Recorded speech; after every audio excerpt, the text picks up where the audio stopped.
It's time for another LA Kings fan feedback show. Your questions and comments, and a lot of you have opinions on Kings head coach Todd McLellan. We'll talk about that and more in this edition of Locked On LA Kings. You are Locked On Kings, your daily podcast on the Los Angeles Kings, part of the Locked On Podcast Network, your team every day.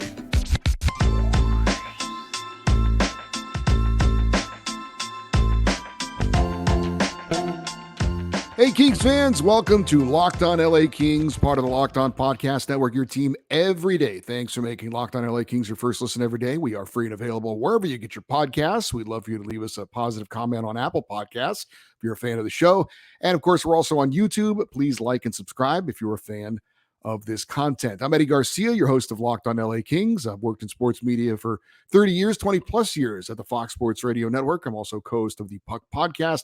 It's a weekly NHL review show that's been putting out content for the past 17 years and a passionate LA Kings fan for the past 30 years. This episode is brought to you by FanDuel Sportsbook, official sportsbook of Locked On. Make every moment more. Right now, new customers can bet $5 and get $200 in bonus bets guaranteed. That's FanDuel.com/locked on to get started. We've got a lot of questions and comments on our weekly LA Kings fan feedback show, so let's get right into it. We start, as usual, with the emails, and this one comes from Scott, and he is in Simi Valley. He says, "Hey, Eddie, great show Monday, and I agree that the Kings should not extend head coach Todd McLellan unless he proves himself. And to expand on that and revisit my comments from last week on the Kings maybe spending too much for their players and coaches, you made a great point about Blake taking care of his players, but I got to believe LA is already a strong draw and one of the best places to play in the league. We don't need to slather an extra layer of frosting on the cake, so to speak, when it comes to contracts. And that goes for any prospective future coach, no matter who they are. There's no need to give a new coach a lot of term. Prove yourself and earn the term. As for the Kings not having announced a TV provider at this late juncture, that is absolutely mind-boggling to me. I've been following this team since the early 70s and have never seen anything like this delay or experienced anything about being left in the dark to watch the games on TV. It's very strange. Also hard to make sense of all the uniforms remaining the same, the old drab threads. Monday, you expressed some positives about a black jersey, basically the same as the current one with the crown logo. But let's be honest, that would not be nearly enough, especially since we may have to look at the dozen or so more years. The team is called the Kings. Purple and gold are the colors of royalty. That is why Jack Kent Cooke went with those colors, using the purple and gold palette with the recent white jersey as a third sweater. There is no reason at all that the Kings could not and should not have the finest uniforms in the league, and it wouldn't even take much imagination to design a new jersey. By the way, the original 70s dark purple road jersey was absolutely fantastic. Someone mentioned that the team was balking at a uniform change because of signage and relabeling costs, and if that's so, that is not logical. As I believe you mentioned, new uniforms generate way more money than they cost, and the first thing I do every time there's a new sweater is buy one for my son, as do thousands of other current and new fans. I don't mean to ramble on here, but honestly, there are a lot of things in the world of Kings fandom that don't add up right now. Thanks, Eddie, and go Kings go. And thank you, Scott, for all the thoughts on the Kings. Real quick, just kind of revisiting the thoughts of maybe the Kings overpaying in areas when it comes to some of the players.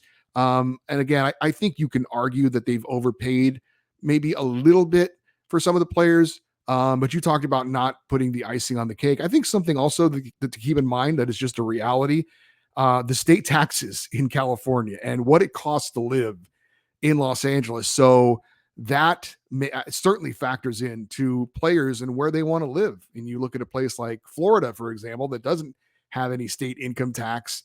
So, it makes your money goes a lot farther playing in Florida than it does in California. So paying a little extra sometimes for players, that could be part of the equation as well. You mentioned, Scott, about the TV situation with the Kings. There's still nothing new to report, unfortunately, regarding the local broadcasts, which is what obviously most of the people watching the show are interested in. But there was some news on the national broadcasts for the LA Kings. we did find out that the Kings are going to have a number of games, 16 games broadcast on national television. That's TNT and the ESPN family of networks, which is ESPN Plus and ESPN and ABC and Hulu. And that was third overall in the NHL. The LA Kings, 16 nationally televised games. Only the Oilers and the Avalanche have more nationally televised games than the LA Kings. So there's that. But it would be nice to know what's going on locally. That's for sure. As far as the Kings colors, if you're watching on the YouTube channel, I'm wearing one of the recent third jerseys with the purple and gold. Yeah, again, I'll repeat myself one more time. The Kings need to get some color in their uniforms. It doesn't have to be completely going back to the old Forum blue, purple, and gold jerseys necessarily, but at least get some color on the current jerseys. If you don't want to change the logo, all right, fine. I think the logo sucks, but if you're going that way, at least throw some purple and gold on the current uniforms. Get some color in there, please. And I think that Scott is absolutely right. I think the Kings could have some of the best uniforms in the NHL. But right now, that's not the case, in my opinion. Let's see. Our next email comes from Eric and Anna, and they are in Las Vegas. And he says, sorry for not writing in much lately. A few weeks ago, I was watching a YouTube video about new jerseys the league's teams are coming up with for the upcoming season. But when the Kings were talked about, they said it was a secret change and didn't have much information beyond that. My question is, do you know anything about the possibility of a secret new jersey the Kings might be coming out with? Thanks for everything you do, and congratulations on your 1 year and gaining popularity with the channel. Go Kings, go. I think I know what you're talking about, Eric. I'm not 100% sure because you didn't mention what the YouTube video was that you watched, but I know that there is a Twitter account, probably a website, and a YouTube channel from a group called Aesthetics, ICETHETICS, I believe. Anyway, they're my go-to anytime I have some questions about uniforms or jerseys because I'm a hockey jersey nerd. So I did do a quick little search on YouTube and see what their latest video was regarding jersey changes league-wide. And this is what I came across, and maybe this is what you saw. But the YouTube channel for Aesthetics said this about a potential Kings uniform change, and I'll quote, the Los Angeles Kings may be working on something behind the scenes in typical Hollywood fashion. I can't confirm anything yet, but Aesthetics sources have reported the new rebranding could be in the works for LA. Does that mean a new logo or a new uniform? Too soon to say yet, but I will keep you posted, end quote. Now, you can say maybe and could about anything, and that's what was done in this video. Could a new logo be in the work? Are the Kings maybe looking? I mean, yeah, you could say that about anything. I haven't heard anything, but if you are interested in that, and I will keep an eye on this as well, I would say check the YouTube channel and the Twitter account of Aesthetics because they're right on top of it. That's what they do is check in on uniform changes from around the NHL. So those guys would be pretty much on top of it. But I have not heard anything in that regard. This comes from Michael in Reno, and he says, remember when we drafted Alex Turcotte 5th overall in 2019? I can't but constantly think if there was any possible way in the world we could have drafted up to get Jack Hughes, we should have done it. Jack Hughes would have been a perfect fit in LA. But instead, we took Turcotte, and he hasn't scored a single point in the NHL yet. No one could have predicted all the injuries, but it's hard to get over the fact that we could have even still selected down in the draft and gotten Trevor Zegras, Cole Caulfield, Moritz Seider, Dylan Cousins, Matt Boldy, or about a dozen other players that would have already been regular contributors in the NHL. Is it fair to say that the Kings scouting department could have done better with this first-round pick in 2019? It's pretty clear they could have done a lot better. Our consolation prize is that we did later get a Jack Hughes, just not the real Jack Hughes. In the 2020 draft, probably wouldn't have made sense to trade up for Alexis Lafreniere, so they took Byfield. I think we're all sick of hearing that we should have picked Stützle instead of Byfield, but I'm going to tell you all now that we can make that call. There is no sense in waiting longer to determine Byfield's progress. Plain and simple, we should have taken Stützle. But we could have drafted down in the draft as well. We could have selected Lucas Raymond, Dawson Mercer, Seth Jarvis, Alexander Holtz, or Anton Lundell, or many others who have all had more points than Byfield. Our consolation prize here was that we got Alex Laferriere, not Alexis Lafreniere, another imposter.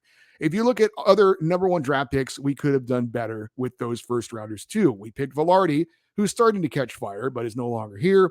Even this draft, we could have gone down in the draft and gotten, I guess he's talking about the Velarde draft. We could have gotten Nick Suzuki, Robert Thomas, Jason Robertson, and many players that have more points than Velarde. There are more first round picks that we could have done better with in other drafts too. Kupari, Bjornfoot. I don't know, Eddie. The Kings have made some great later round picks and found true value, but too many of their first round picks were not misses. Certainly could have been better. We can't even say we killed it in a single first round pick in the last 5 drafts. And to me, that's a bit of a problem and a stain on our scouting department of the Kings. And again, that was from Michael in Reno. Well, first of all, Michael, there was no way the Kings were going to be able to move up in 2019 to get Jack Hughes from New Jersey unless they did something really ridiculous, like packaging multiple first-round picks and maybe a good player off the current roster to get that pick. And Jack Hughes has turned out to be a very fine player. But I think looking back at something like that, we would all say that was probably not a great move, giving up multiple assets to get one very good player. And at the time, who knows that Jack Hughes is going to be a hit? Everybody said Alexis Lafreniere was a generational talent, and that has proven to be false. So the draft is a very inexact science, but you could play the should have drafted game with just about everyone. And you can find cases where a team should have drafted this player, that player. Matter of fact, one of the more popular things you'll see on the internet every year is redrafting the 2000 blank draft. And then they go through it and it's completely different because you have the luxury of hindsight. But I decided to just to prove a point, I was going to pick a team at random and play the they should have drafted game with that team. And I selected at random the Colorado Avalanche. All right. Looking at their drafts over the past 10 years. Now, they've had some very good first round picks. Cale Makar is a superstar. Mikko Rantanen is outstanding. Some of the other picks, Bowen Byram, a defenseman. He's a good young player, could turn into a very solid NHL player if he's not already. Has had some injury issues. But some of the other first rounders for the Colorado Avalanche, Tyson Yost, taken 10th overall in 2016. He's just a guy. He hasn't worked out. He's not a star player. He's played a lot of NHL games, but hasn't put up much in the terms of numbers at all. It's kind of a grinder. The Avs in that draft, instead of Tyson Yost, they could have had Charlie McAvoy. They could have had Jacob Chikrin. They could have had Tage Thompson. So you could play the what-if game with there. How about another player, Martin Kaut, was the 16th overall pick for Colorado in 2018. They could have had Keandre Miller of the Rangers. They could have Isaac Lundestrom of the Ducks. Those guys are better players. They were drafted after. How about Connor Bleckley in 2014? He was the 23rd overall pick by the Avalanche. They could have had David Pastrnak, who's probably the best winger in the NHL right now. They could have had Adrian Kempe. He was drafted after Connor Bleckley in 2014 after after the 23rd pick. So I'm not suggesting the Kings scouting department is above criticism. But again, drafting players is a very inexact science. You can play this game with every team across the NHL and make a case that this guy didn't work out. You could have had this guy. So I hear your point. I understand what you're saying. The Kings have Adrian Kempe in the last 10 years was a first round pick that they has turned into a superstar. I think that Brandt Clark is a first round pick that's going to turn into a superstar. So 2 top level players, and again, Clark still has to prove it, but 2 top level players in your last 10 years of drafting first round picks is certainly not terrible. We can't close the book on Quentin Byfield yet, even though I know you want to do that, but I'm just saying you can play that game with just about every team in the NHL. All right, we're going to get into your YouTube comments here on Locked on LA Kings and more comments on Kings head coach Todd McLellan. That's next on Locked on LA Kings, your team every day. Get ready for the NFL season with incredible offers from FanDuel, America's #1 sportsbook. Right now, new customers can bet $5 and get $200 in bonus bets guaranteed. Plus, all customers who bet $5 will get $100 off NFL Sunday Ticket from YouTube and YouTube TV. Now is the best time to join FanDuel. The app is easy to use, and you can be on everything from spreads to player props and more. So visit FanDuel.com/lockedon and kick off the NFL season with an offer you won't want to miss. That's FanDuel, official partner of the NFL.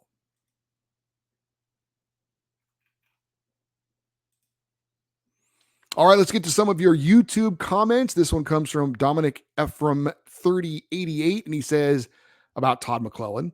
Just to play devil's advocate, I like Todd's systematic play. I enjoy the forecheck with the 1-2-2 stack or spread, retreat to the 1-3-1 in the neutral zone, and create turnovers or stack the blue line with stick checks to force dumps or discourage controlled possessions across the blue line. The best defense is a strong forecheck and controlling 50% of the ice.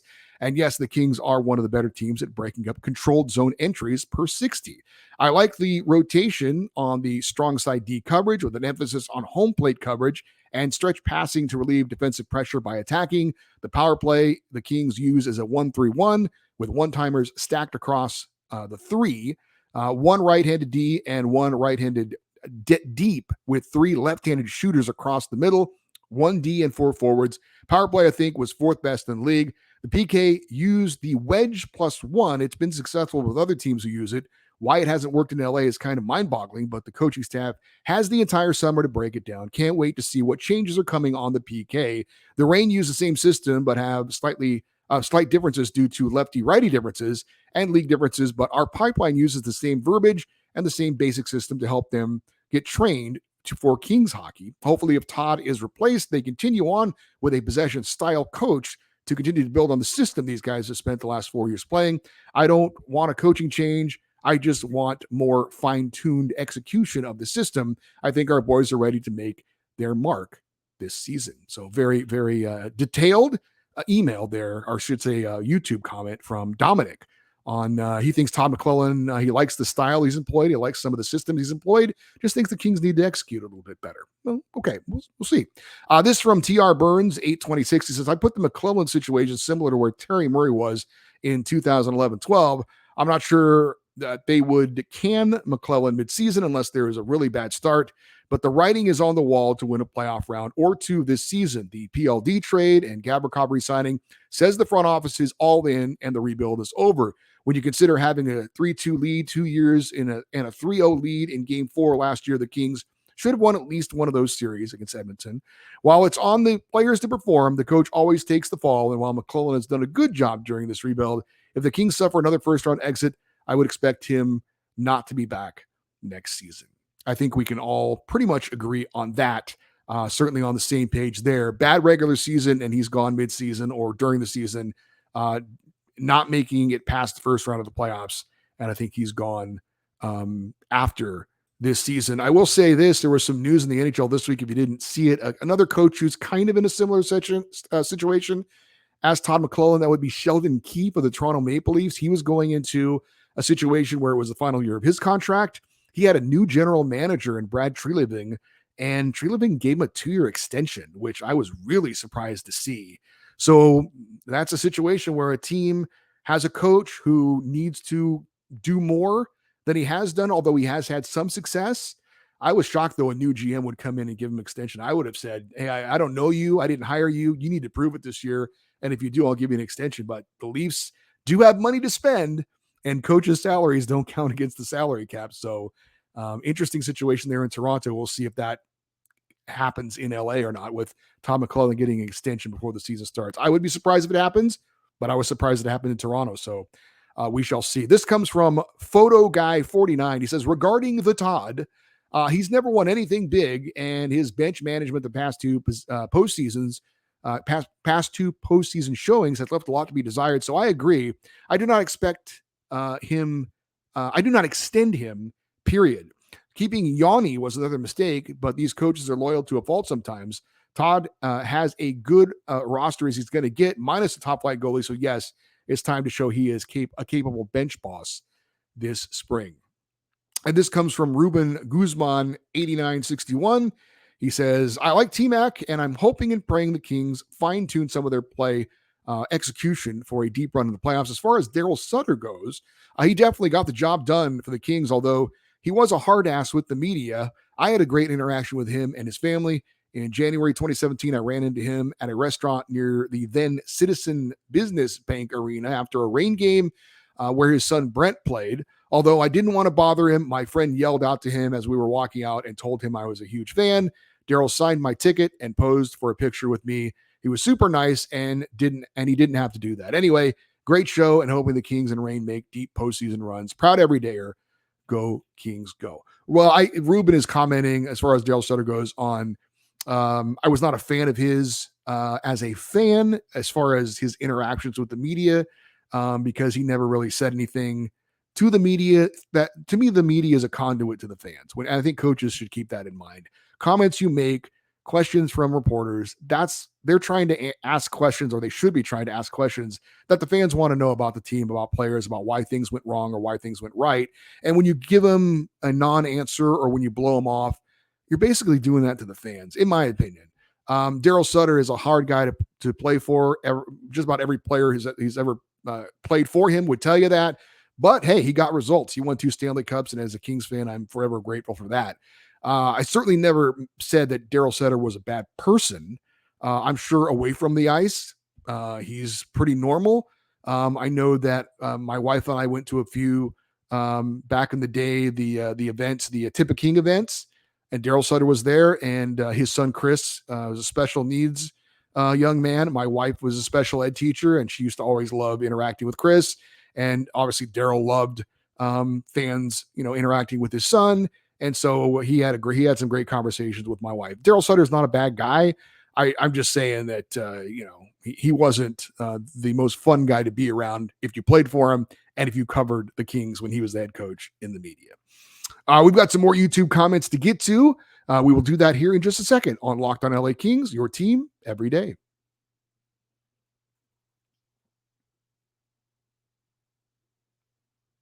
Hey, check out Locked on NHL to stay up to date on everything going on around the National Hockey League, with debate and analysis on all the latest news. It's Locked on NHL on YouTube and wherever you get your favorite podcasts.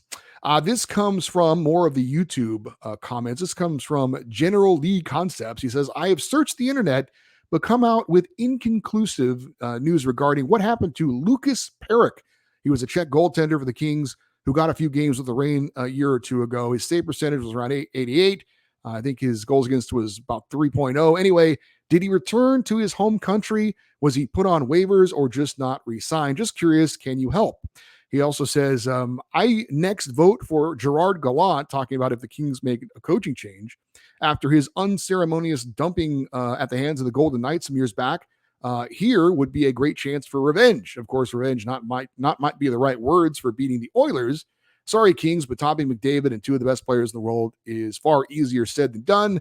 The 2012, 2014 Kings teams were not the best in any division, but they played as a team and for each other, and their goalie stood on his head because winning was all he cared about.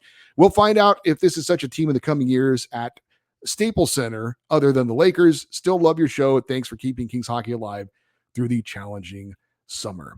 I did check on Lucas Perrick, who was again a Kings netminder that was in the system for a while. There was some thought at one time that maybe he could be the goalie of the future, but it never really worked out. He played last season for the Utah Grizzlies in the ECHL, and as far as I know, he's currently a free agent looking for a team. So the Kings did not sign him, and he is available to whatever team wants to pick him up. As far as Gerard Gallant, he certainly would be a big name. If the Kings made an in-season coaching move, I would expect his name to be bounced around as a possible replacement if he isn't replaced as another coach somewhere else. This next YouTube comment comes from Stephen Ferriacoli. I hope I got that somewhere close, Steven. Sorry about that. He says, it's my understanding that the NHL has recently filed suit against Bally's Sports bankruptcy proceedings. The NHL claims that the bankruptcy court cannot reduce the NHL local broadcast rights to aid Bally's. The NHL wants each of those teams' broadcast rights returned to the team so they can negotiate with other providers. Vegas was not part of Bally's. They had a different provider that already lost their NHL broadcast rights. Obviously, he's talking about the local TV situation for the LA Kings, which we still don't know where their games are going to be on TV.